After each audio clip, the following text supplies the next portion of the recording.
Welcome to The Explainer. Today, we're diving into something big, an official government resolution that's about to affect millions of people in India. I'm talking about everyone from soldiers on the border to the folks in your local government office. Their salaries, their benefits, their whole future is on the table. So, have you ever actually wondered about this? How does a government, especially in a country as vast and diverse as India, come up with a single, fair pay system? For everyone, from scientists and soldiers to top-level civil servants. It's a huge question, right? Well, the government's answer is something called the 8th Central Pay Commission. This is their brand new solution, so let's break down exactly what this commission is, who it's for, and man, what a massive job they have ahead of them. All right, here's how we're going to tackle this. First, we'll get to know the new commission. Then we'll see who it covers and what's on their to-do list. After that, we'll look at the tricky economic balancing act they have to perform. And finally, we'll map out what happens next. Okay. First things first, who is actually running this show? Let's meet the leadership team the government has put in charge of this critical task.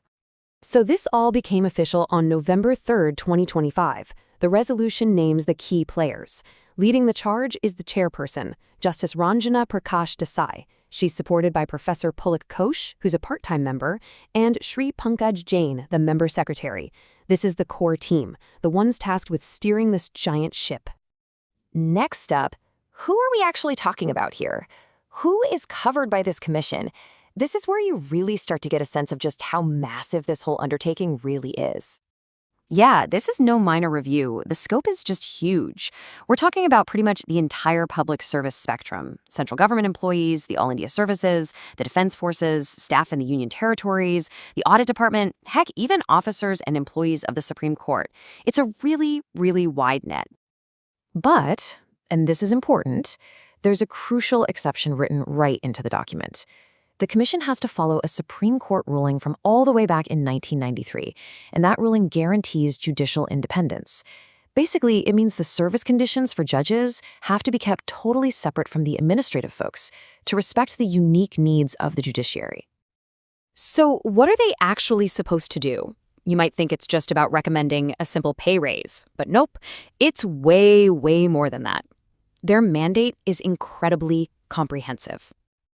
Before we dive into their to-do list, we need to get this key term from the resolution: emoluments.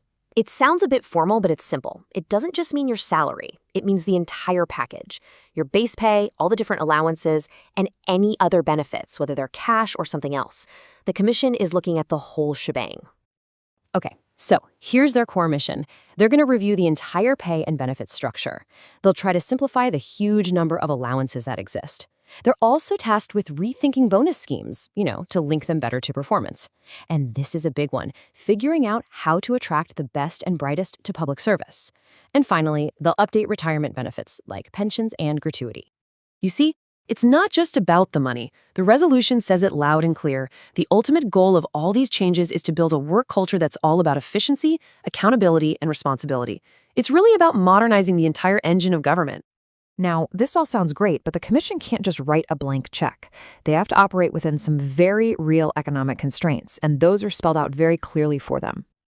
And this is the tightrope they have to walk. On one side, you've got these great goals: attract talent, reward performance, and modernize pay. But on the other side are the hard realities: the need for fiscal discipline, the state of the national economy, and the huge ripple effect their decisions will have on state government budgets.